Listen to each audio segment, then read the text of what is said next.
Hi, I'm Cherylin, and today we're going to be replacing the clutch assembly in a Kenmore washer.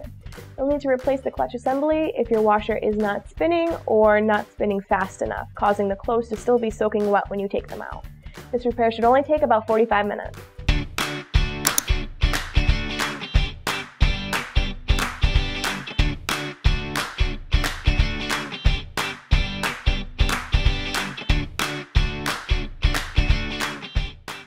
For this repair, we're going to need several tools: flathead screwdriver,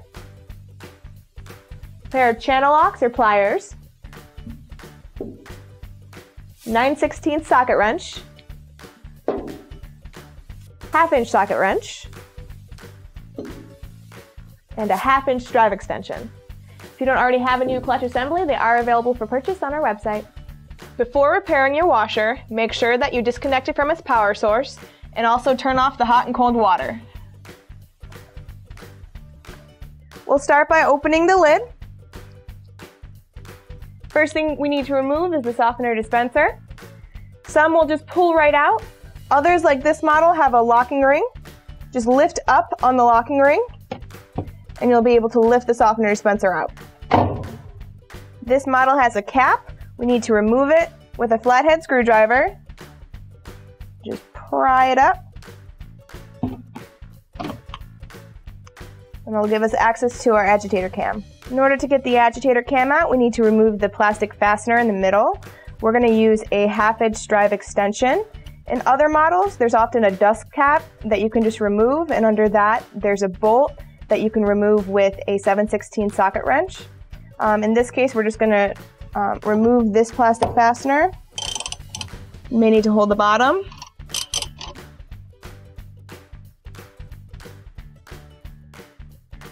Now we can lift up on the auger and set that to the side. Now we take our 9/16 socket wrench to remove the bolt at the bottom of the agitator.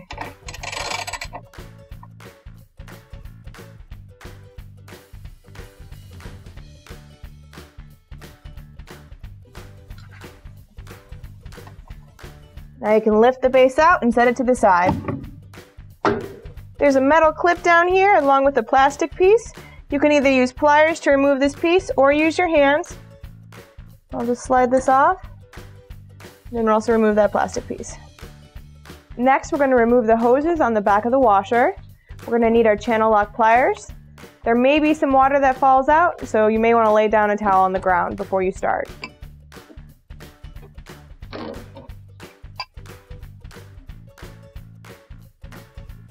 Now we can remove the drain hose. We'll take our channel locks again and squeeze off the clamp at the bottom of the hose. Next, we're going to need to lay down the washer on its back so we can have access to the bottom of the machine. You may want to lay down a towel on the ground just to make sure the floor stays protected. Be very careful, the machine is very heavy. If you need any help, make sure to get someone to help you with this.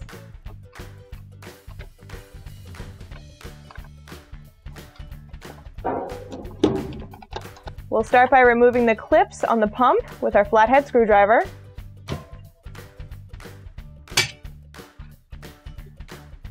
And they turn and slide out. There's 2 of them. You can leave that one in. Lift up on the pump. And push it back to the side.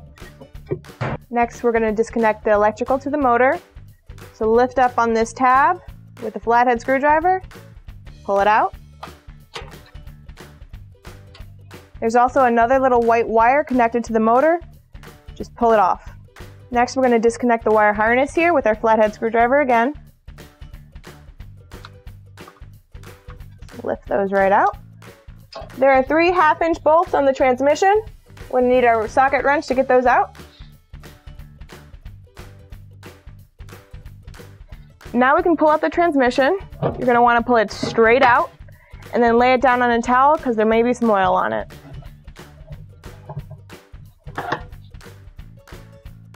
So here we have the clutch. We're going to start by taking off this ring. Just slide it right up. Next, we're going to remove this metal ring at the bottom here. We'll use our flathead screwdriver to pry it out.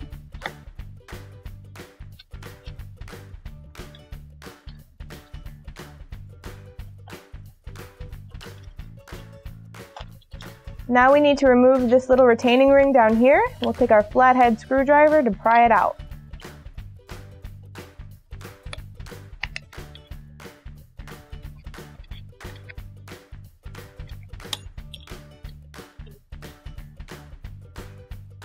And now we can slide the clutch right off.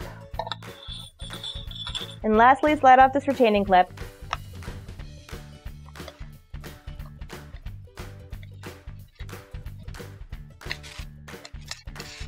Next, we need to take off this C-clamp here. So just pry that right off.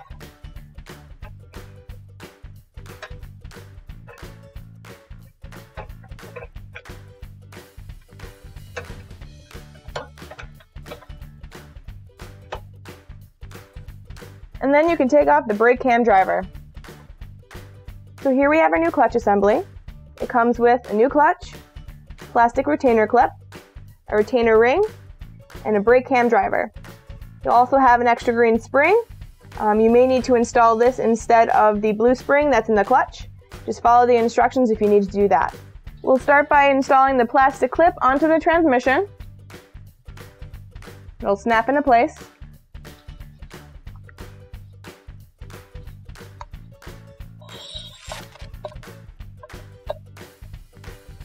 Now we can install the new retainer ring. Slides right down onto the transmission, and it lines up with the hole in the clutch. And then just use your flathead to reinstall that ring. Push it down into place. Next, we're going to reinstall the C-clip. It'll line up right with the grooves on the transmission pole. Just push that right on. Now we can install our new brake cam driver. There are two little notches on the back of the brake cam driver. Just make sure those line up with the holes. Now you can reinstall the C-clamp. Slides right on.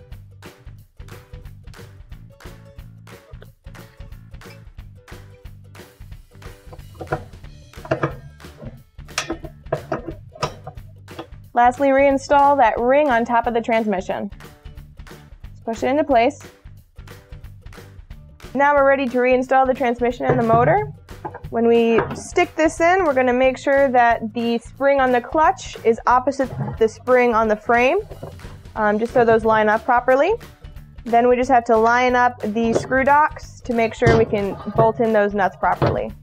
Now we can bolt back in those 1/2-inch nuts.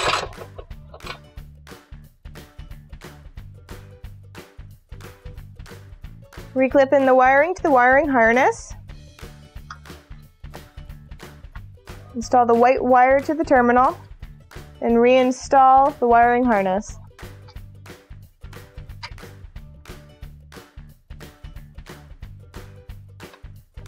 If the top clip is fallen out of the motor, just reinstall it before we put the pump back into place.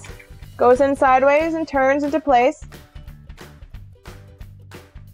Then put the pump back on the shaft of the motor. Just needs to line up with the flat edges. Push it down so it sits square on the motor. Then you can push the top clip into place.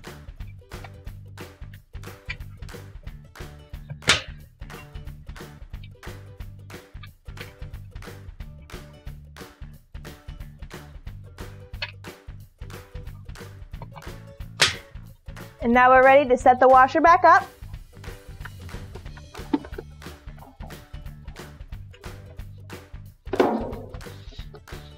Now we can install the drain hose. Take your channel locks and shift the clamp down into place.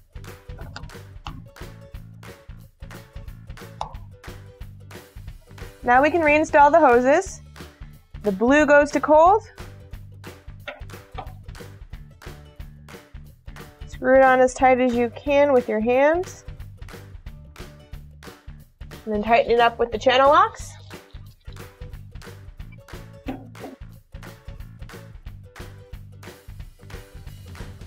And then red goes to hot.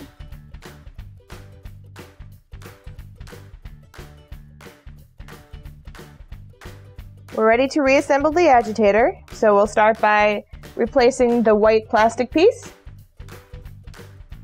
It should sit right into that hole. It shouldn't be able to move too much. and then reinsert the metal clip that goes right on top of it. Now we can replace the base right on top.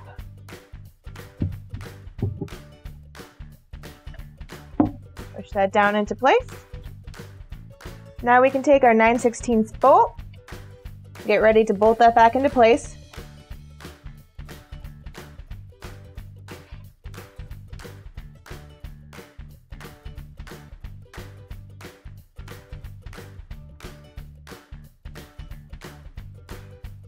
Make sure it's nice and snug. Now we can reassemble the top of the agitator. We'll start by placing the auger. And then we'll insert the agitator cam.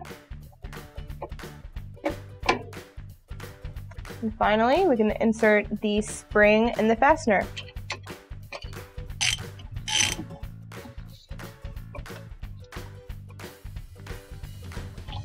We can replace the agitator cap. And finally, replace the softener dispenser.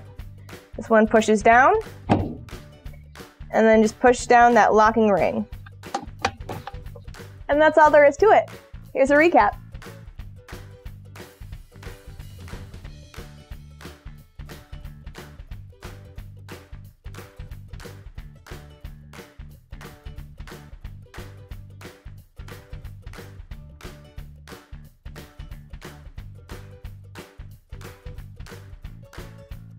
All of our OEM parts and tools are available for purchase on our website. Check them out along with our social media sites here.